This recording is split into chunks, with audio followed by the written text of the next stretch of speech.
Hi, welcome to this video and welcome back to my rather messy workbench at the moment. When I got home from being in the hospital for an extended period of time, this watch winder wasn't working. This takes 4 watches on these little foam pads, and they sit in here and it goes backwards and forwards alternately over a period of time, and it rests in between. So as you can see, this side is now working. The actual power supply, which is lying on my bench somewhere. Oh no, it's not. Yeah, here it is. I've cut the tail off it. It's the one that came with it, but it didn't last. Well, it's actually lasted 2 years, so that's not good. But as it turned out, this still wasn't working when I plugged in the new supply. And the reason is that both motors are dead. Now, I don't know whether the motors dying had something to do with the power supply dying. That's the most likely thing. Or it could have happened the other way around. Either way, I replaced this one yesterday, and as you can see, it's now working. So I did get spares. They're readily available on eBay. Took a while to get here, but they're here. And today I'm going to fix this one, and I'm going to bring you along for the ride. So let's get into it.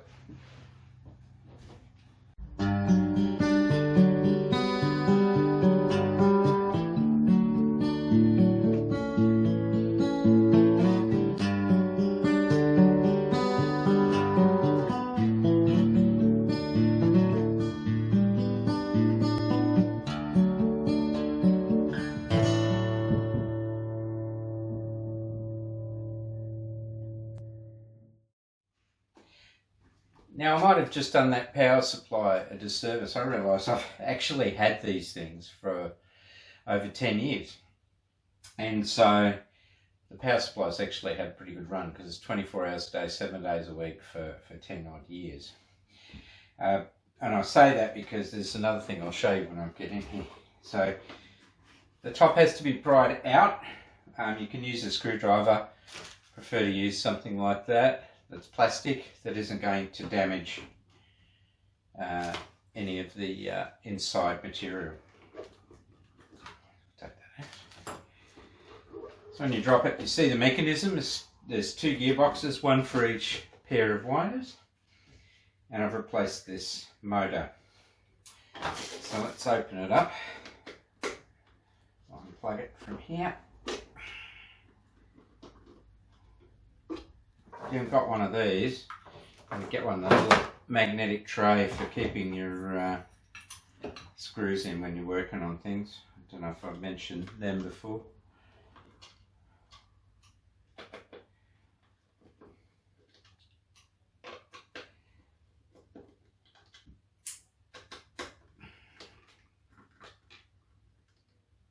I don't mean to cut your view off. Okay, so I open that up. You've got a couple of gears in here.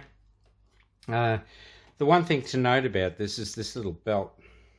Take that gear out. Is this little belt. This is the first thing that's going to go on these gearboxes, is this little belt. And you tend to open it up and find that they're in a million pieces because they've just disintegrated. You can buy them from eBay. Takes a bit of research, especially when you haven't got one that's still intact. So luckily I had a few of these. I was able to get the measurements of these belts and get a bag of them. That should be enough to last me forever in here. So that's basically what it comes down to after we've moved the gears. So all we do is we find a screwdriver. It's the right size, just a small posi drive.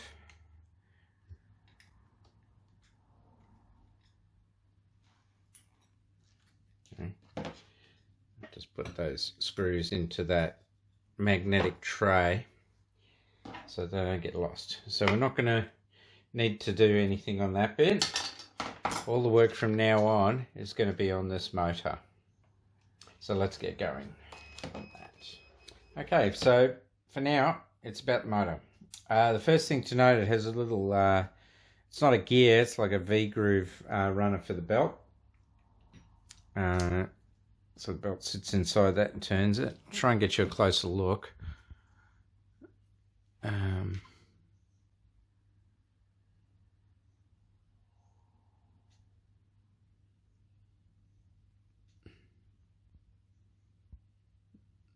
I should go back to my... There you go. See? So we're going to have to get that off. Alright. So many years ago, I bought this. Okay, it's a Wakira gear puller. And I bought it to change the sprockets on a motor that went on one of my helicopters. Doesn't get used very often, but it comes with a few parts. Get them all out. There we go.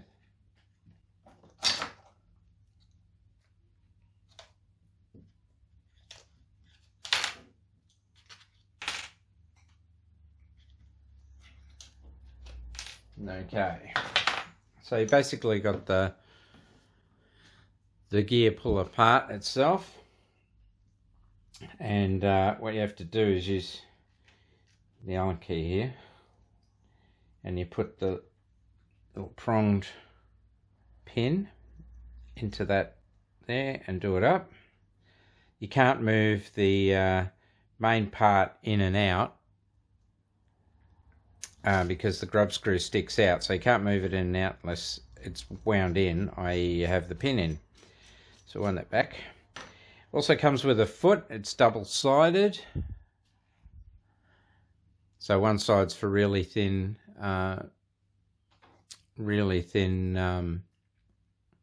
shafts, as we have in this case, and the other side's for a bit larger one. So you have to put that in here. Then you use the this little pin through the handle if the gears are hard to get off. So what I'm going to do is I'm going to see if I can persuade this gear to come off. That's, oh yeah, there's just enough room to get it under there, as you can see. So now I'll put this little gear puller in. You can see that I wound it a bit too far. Whoops. Alright, so okay, so we're right on top of the pin. Like that. As you know, these things are very... And it's actually turnable by hand. I don't need the lever in there. And you can see inside, I think, there that it's almost off. So get that right off. There we go. It's come off. So now our shaft is clear, and we have our little gear there. I can show you maybe on a pair of... Okay, that's it for now. Okay, so the first thing we'll do is get this motor unsoldered. Now, one of the things that they did, of course, was they put the glue on the back. So we'll just take the glue off. Be that. Normally it just pops off.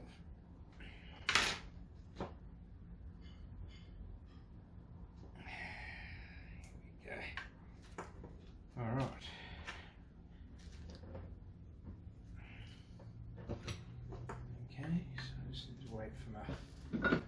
Soldering iron to heat up. I'm going to unwrap this new motor.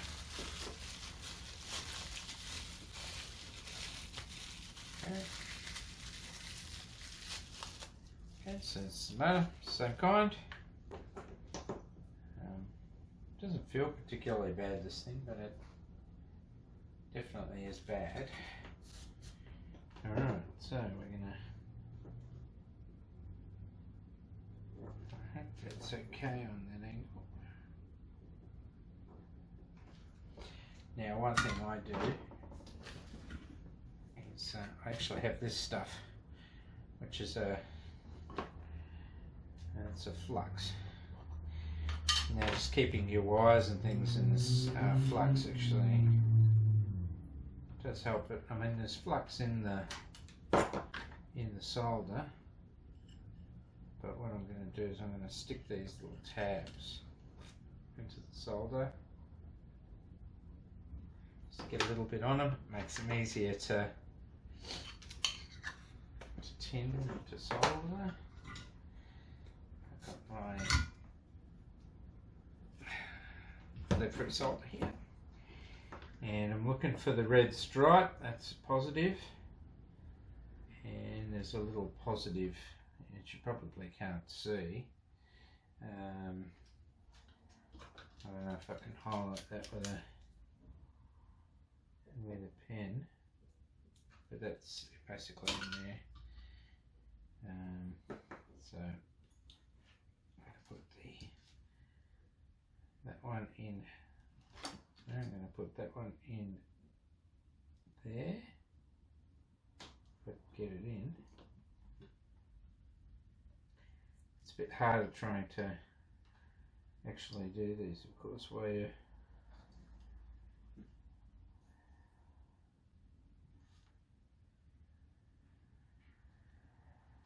and I'm hoping, of course, that you can actually see this. Of course, one goes in, the other one falls out. Alright, so we've got those two on there. And I'm just gonna, no I'm not, I'm gonna do this one. And that way it won't move. Well, that would be the idea. Alright.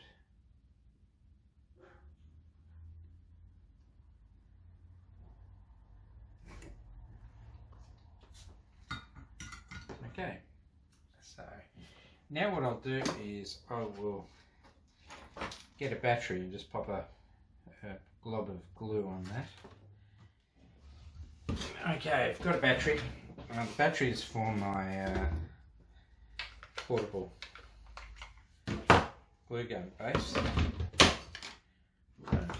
See that? So I'll just put that in, turn it on, put it off to one side. And as that that'll heat up in a sec, and we'll be able to pop some hot glue just over the top of those solder joints, just to protect them. Alright, so let's come up to temperature. Eek. I don't have much glue in there, just hang on a second.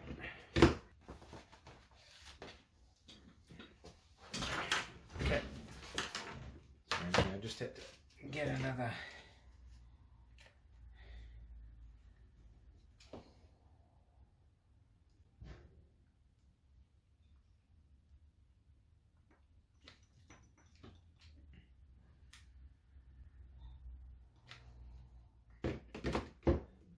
hopefully that's got it right. Put another glob of glue around there.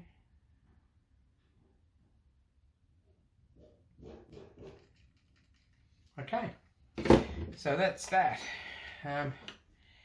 Now we need to put this little thing back on, and we need to put it quite low on the shaft. Now it's quite a good press fit. So what I'm going to do is I'm going to actually heat this up using a little, one of those chef's blow torches. I'm going to heat that up, slide it over the shaft so it's almost at the bottom. I could probably place that on there for that. And then, so let's go do that. Okay, so we moved to the kitchen. I've got one of these small butane torches that's going to be providing the heat, because one of the easiest ways to get something that's a little bit too small to go on to a shaft is to heat it up a little bit, or cool the shaft down. The metal in the shaft would shrink, this will expand, the hole will get bigger, you can slide it over the shaft. And I'm going to use the spacer from the puller to slot that on so that I can slide the little sprocket down far enough so that it doesn't go too far. If you don't want it too far, then it will be out of alignment with the plastic cog. So let's fire this up and get it on.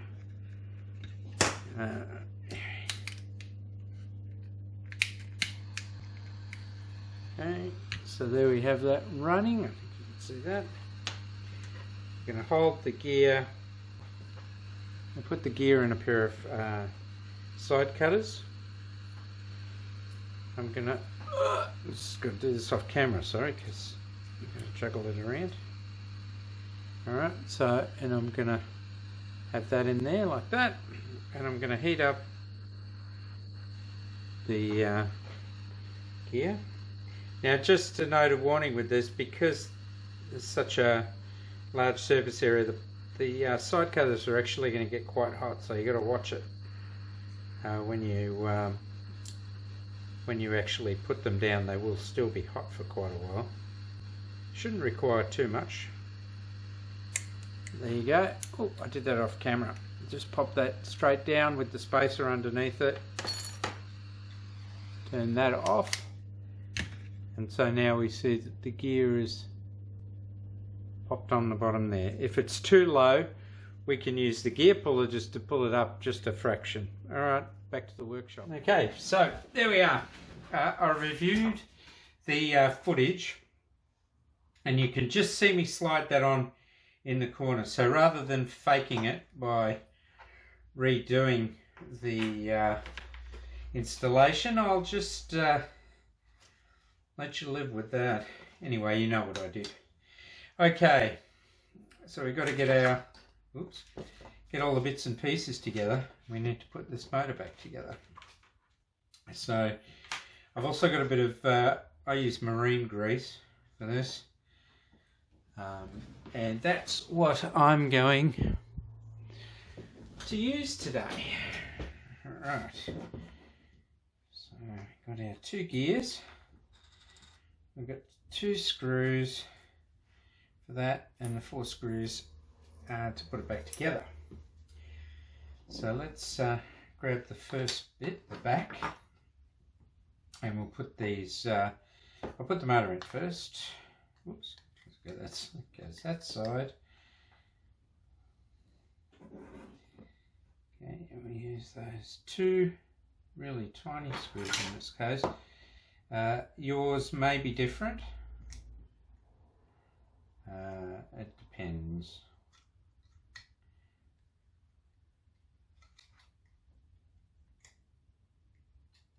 There we go.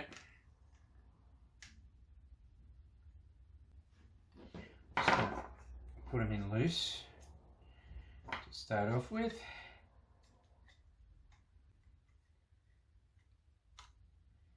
And around about the middle I've found has been quite good. Not sure if I mentioned this before, but you can get the belts. I'm going to replace the belt. I do have sufficient supplies, so I'm going to replace the belt with a new one, just to be on the safe side. Okay, so we've got a couple of different gears here. There's another pinion. Alright, so both go in. What I'm going to do is I'm going to put just a dollop of glue, just a dollop of grease in the hole and a little bit on the gears.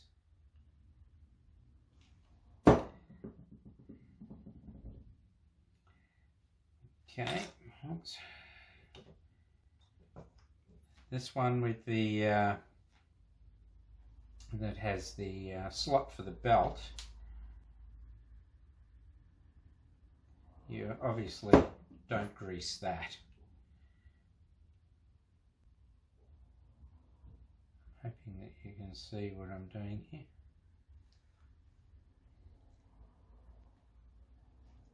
Come out the back. So that one goes on this side and goes all the way to the bottom.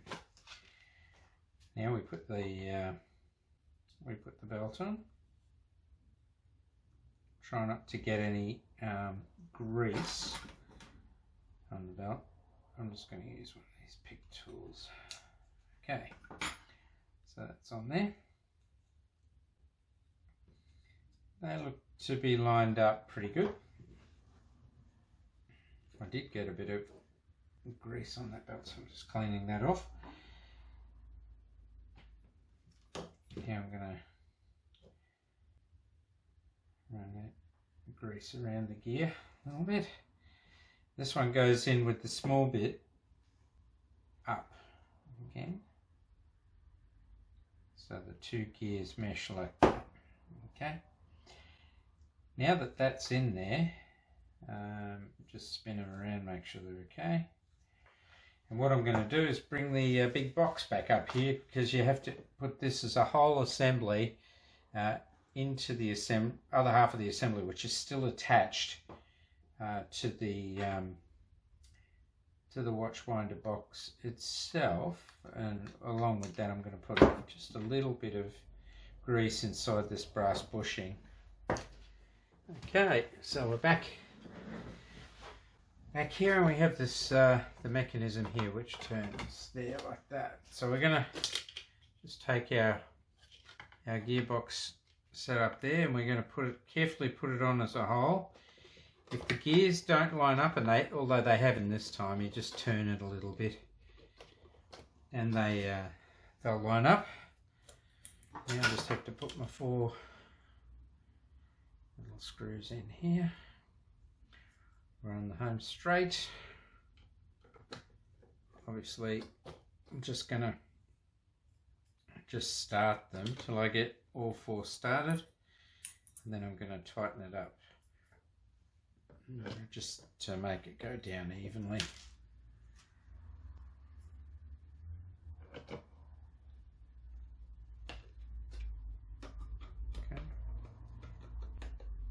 Screw these up.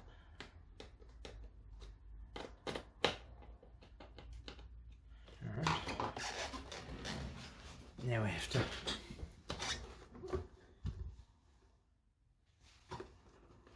turn that over. Oh, whoops, wait a sec. I forgot to plug that in. So just plug that into the back here. There's a little